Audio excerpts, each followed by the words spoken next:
اور عزیزان گرامی،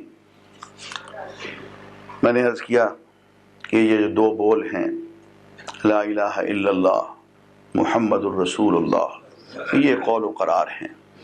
لا الہ الا اللہ کا مطلب یہ ہے کہ اے اللہ ہم عہد کرتے ہیں کہ آئندہ سوائے تیرے کسی کو معبود نہیں ٹھہرائیں گے، کسی کو محبوب حقیقی نہیں ٹھہرائیں گے، کسی کو فاعل حقیقی نہیں مانیں گے، کسی سے امیدیں نہیں باندھیں گے، کسی کے آگے ہاتھ نہیں پھیلائیں گے، کسی سے وہ خوف نہیں کریں گے جو خوف صرف تیرے لائق ہے۔ یہ لا الہ الا اللہ محمد الرسول اللہ۔ اور اے اللہ تجھ تک پہنچنے کا جو راستہ ہے وہ حضور اکرم صلی اللہ علیہ وسلم کی قیادت میں آپ کا اتباع کرتے ہوئے، آپ کے نقش قدم پہ چلتے ہوئے تجھ تک پہنچنے کا راستہ نکالیں گے، اور تو نے جو کتاب بھیجی ہے اس کو پڑھیں گے، اور جیسے کہ حضور نے اس پہ عمل کیا اور عمل کروایا ویسے اس پہ عمل کریں گے۔ آپ کا محمد الرسول، یہ دو باتیں، اس سے ایمان جو ہے، اگر یہ جو ہم نے عہد کیا ہے اس عہد پہ ہم عمل شروع کر دیں تو ایمان کی منزل شروع ہو جاتی ہے۔ لا الہ الا اللہ لازم کرتا ہے کہ ہم اللہ کے قرآن کو، اس کی کتاب کو پڑھنا، سمجھنا، اس پہ عمل کرنا شروع کر دیں۔ محمد الرسول اللہ یہ قول و قرار ہم پہ لازم قرار دیتا ہے کہ ہم حضور کی سیرت کا مطالعہ کرنا شروع کر دیں اور اسی میں اپنے آپ کو رنگنے کی کوشش کریں۔ عزیزان گرامی، ایمان باللہ، اللہ کی ذات پہ ایمان جو ہے وہ انسان کی شخصیت میں ایک جان پیدا کر دیتا ہے۔ علامہ کہتے ہیں کہ یہ ایک سجدہ جسے تو گراں سمجھتا ہے، 1000 سجدے سے دیتا ہے آدمی کو نجات۔ انسان پوری دنیا سے ڈرنے کی بجائے، پوری دنیا کے سامنے سجدہ ریز ہونے کی بجائے ایک اللہ کو سجدہ کر لے، اب کسی سے نہ ڈرنے کی ضرورت ہے، نہ کسی سے مانگنے کی ضرورت ہے، نہ کسی کے سامنے جھکنے کی ضرورت ہے۔ ایک اتنی بلند شخصیت پیدا ہو جاتی ہے انسان کے اندر صرف ایک اس سجدے سے، صرف ایک یقین سے کہ میں اللہ کا ہوں، اللہ میرا ہے۔ اور فرمایا ایمان بالرسالت۔ عزیزان گرامی، قرآن مجید میں جہاں بھی لفظ آیا ہے یا ایھا الذین آمنو، اس سے ایمان بالرسالت مراد ہے۔ وہ لوگ جو محمد الرسول اللہ صلی اللہ علیہ وسلم کی رسالت پہ، نبوت پہ ایمان لے آئے۔ اس لیے کہ حضور سے کی تشریف آوری سے پہلے لوگ اللہ پہ ایمان رکھتے تھے، ملائکہ پہ، کتابوں پہ اور رسولوں پہ، آخرت پہ، قدر خیر شر پہ ایمان رکھتے تھے۔ جو چیز ترہ امتیاز ہے حضور کی تشریف آوری کے بعد ایمان کا، وہ ایمان بالرسالت ہے۔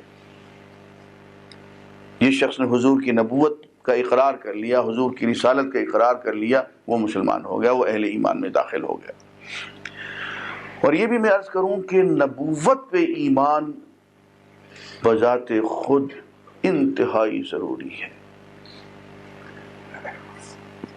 اس لیے کہ ہم نے یہ دیکھا کہ تھیلیز سے لے کے رسل تک، یہ 2600 سال کی مدت ہم فلسفے کی جو تاریخ ہے، اس میں نے غور سے دیکھا کہ فلسفیوں نے، حکماء نے بہت زور لگایا صرف یہ جاننے کے لیے کہ خیر کیا ہے اور شر کیا ہے، پتہ نہیں چلا، اور کنفیوز ہوئے۔ اور ادھر آئیے حضور اکرم صلی اللہ علیہ وآلہ وسلم کا چند اشاروں میں پتہ چل جاتا ہے کہ خیر یہ ہے اور شر۔ لیکن ابھی میں نے ایک حدیث پڑھی، لا یؤمن احدکم حتی یحب لاخیہ ما یحب لنفسہ، کوئی شخص صاحب ایمان نہیں ہو سکتا جب تک کہ وہ دوسرے بھائی کے لیے وہی کچھ چاہے جو اپنے لیے چاہ رہا ہے۔ یہ خیر کی بنیاد ہے۔ پورے فلسفے کی تاریخ میں آپ کو اتنی خوبصورت ڈیفینیشن نہیں ملے گی۔ مولانا ظفر علی خان کہتے ہیں جو فلسفیوں سے حل نہ ہوا، جو فلسفیوں سے کھل نہ سکا اور نکتہ وروں سے حل نہ ہوا، وہ راز کملی والے نے بتلا دیا چند اشاروں میں۔ یہ ہوتی ہے نبوت، یہ ہوتی ہے رسالت۔ موقع نہیں ہے ورنہ میں آپ کو بعض ایسی باتیں بتاتا کہ انسان کی عقل دنگ ہو جاتی ہے کہ آج سے 1400 سال پہلے حضور نے یہ بات کہہ دی۔ صرف مثال کے طور پہ ایک بات عرض کر دیتا ہوں، اس سے آپ کو اندازہ ہوگا. آپ نے فرمایا کہ مڈل مین کی اسلام میں اجازت نہیں ہے. مڈل مین کی، اس کو سمسار کہتے ہیں عربی میں، لا سمسارا فی الاسلام. اب اس پہ آپ سوچتے رہیے بھائی ایسی کیا تکلیف تھی مڈل مین سے؟ بھائی ایک آدمی ہے ادھر سے مال لیتا ہے، ادھر مال بیچ دیتا ہے. گندم آئی ہے اس کے پاس، وہ گاہک بتاتا ہے کہ بھائی فلاں جگہ گندم رکھی ہوئی ہے، میں خریدنی ہے. وہ کہتا ہے ہاں خریدنی ہے، بیچ فلاں بیچ رہا ہے، یہ لے لو. درمیان میں تھوڑا سا وہ کمیشن لے لیتا ہے، کیا خرابی ہے اس میں؟ لیکن حضور نے فرمایا کہ لا سمسارہ فی الاسلام، اسلام میں مڈل مین نہیں ہے.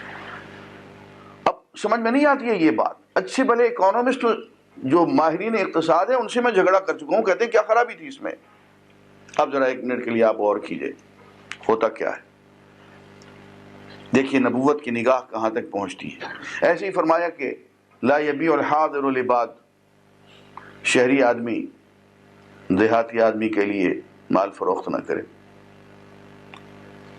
بڑی حیرت کی بات کہ شہری دکاندار کسی دیہاتی آدمی کے لیے مال فروخت نہ کرے. اچھا صاحب، اب یہ پتہ اس وقت چلا جب کہ ہم نے امریکہ کا دورہ کیا، تو وہاں جا کے بات کھلی، یہاں سمجھ میں ہی نہیں آ رہی تھی. وہاں صاحب ہوتا کیا ہے، امریکہ بہادر کے ہاں جو بڑے پڑھے لکھے سیانے لوگ ہیں، ان کے تماشا جناب یہ ہوتا ہے کہ ساری اکانومی مڈل مین پہ چل رہی ہے. یہ ایک صاحب فارم ہے، اس فارم میں گندم کاشت ہوئی، اس کے پاس 1000 من گندم رکھی ہوئی ہے. اب ایک مڈل مین ہے، اس کے پاس ایک دھیلا بھی اپنا پیسہ نہیں ہے، اس کے پاس صرف ایک چھوٹا سا دفتر ہے، ایک کمرہ اور ایک ٹیلی فون ہے، بس یہی اس کی کل کائنات. وہ اس فارم والے کو ٹیلی فون کرتا ہے کہ یار پتہ چلا ہے تمہارے پاس 1000 من گندم پڑی ہوئی ہے. نے کہا ہے، بیچو گے؟ نے کہا بیچتے ہیں. کیا بھاؤ ہے؟ نے کہا $10 من. ٹھیک ہے، سودا ہو گیا. یہ گندم میری ہوگی بھائی. اچھا صاحب، اب وہ کسی اور کو نہیں بیچنی ہے، گندم میری ہو گئی. گندم بک گئی، سودا ہو گیا. اب یہی مڈل مین جو ہے اب ایک تیسرے آدمی سے بات کرتا ہے، اور بھائی تمہیں گندم چاہیے تھی؟ نے کہا ہاں چاہیے. وہ 1000 من گندم ہے میرے پاس، لوگے؟ نے کہا ہاں. کیا بھاؤ ہے؟ کہ $13 فی من. نے کہا ٹھیک ہے، سودا ہو گیا.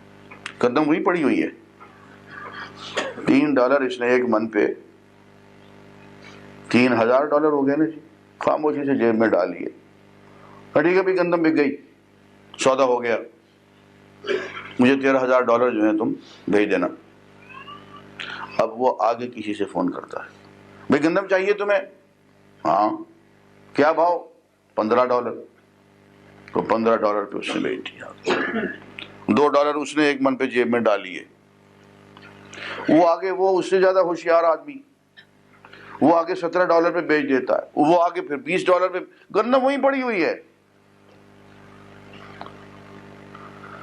اور یوں ایک مڈل مین، پھر دوسرا مڈل مین، پھر تیسرا مڈل مین، اور آخر کار جب گندم وہاں سے فارم سے اٹھتی ہے تو $25 من پہ اٹھتی ہے، اور بازار میں آ کے بکتی ہے تو $30 من پہ بکتی ہے. وہ اس لیے کہ 4-5 مڈل مینوں نے اپنا اپنا منافع اس میں خواہ مخواہ میں کما لیا، نہیں کہ نہ پھٹکڑی. اب ذرا غور فرمائیں حضور کیا کہتے ہیں صلی اللہ علیہ وسلم، کیا ارشاد فرماتے ہیں. آپ فرماتے ہیں کہ مڈل مین نہیں ہوگا. کیسے نہیں ہوگا؟ فرمایا کہ کوئی شخص اس وقت تک کوئی مال بیچ نہیں سکتا جب تک کہ اس کا پوری طرح سے مالک نہ بن جائے. اور مالک بننے کی دیکھیے آپ فرما رہے ہیں اس زمانے میں، اب ہم غور کرتے ہیں تو چکرا جاتے ہیں کہ یہ باتیں کہاں سے ذہن میں آئیں. مالک بننے کی 2 شرطیں ہیں. ایک یہ ہے کہ جو مال تم نے خریدا ہے اس کی پوری قیمت ادا کر دو. دوسری شرط یہ ہے کہ جو مال خریدا ہے اس مال کو اس جگہ سے ہٹا دو، اپنی گودام میں لے جاؤ، اپنی بازار میں لے آؤ. جب تک کہ یہ 2 شرطیں پوری نہیں ہوں گی اس وقت تک تم مالک نہیں بنے اور تمہیں آگے فروخت کرنے کا کوئی حق نہیں ہے۔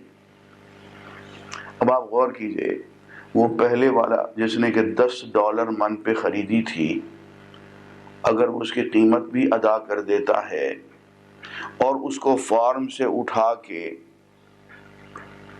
بازار میں لے آتا ہے تو گندم کیا بھاؤ بازار میں بکے گی؟ $12 فی من۔ اور اب کتنے میں بکی تھی؟ $30 اور $25 فی من۔ کھانا خراب کس کا ہوا؟ عام آدمی کا، کنزیومر کا۔ ایک بات اس پہ اگر اس کے ہم نتیجے پہ غور کرتے ہیں تو ہم پریشان ہو جاتے ہیں کہ دنیا کا کوئی ماہر اقتصاد، آج کل کے ماہر اقتصاد، بڑی موٹی موٹی کتابیں ہیں ان کی سمجھ میں ابھی تک نہیں آئی، ابھی تک مڈل مین کو وہ بند نہیں کر سکے، اتنے بیوقوف لوگ ہیں یہ۔ لیکن آپ نبوت کی اور رسالت کی ذہانت کو اور اس کی بلاغت کو آپ دیکھیں کہ کہاں تک وہ پہنچے ہیں۔ مڈل مین کو بند کر دیا، ساری مہنگائی ختم ہو گئی، وہ گندم جو $30 میں بک رہی تھی وہ $12 میں بازار میں آ گئی۔ اس اعتبار سے میں عرض کروں کہ یہ رسالت اور نبوت اور اس پہ ایمان جو ہے یہ صرف آخرت تک نہیں ہے، بلکہ خود اس زندگی کے اندر، اس زندگی کو، اس دنیا کو آپ کے لیے وہ جنت بنا دیتا ہے۔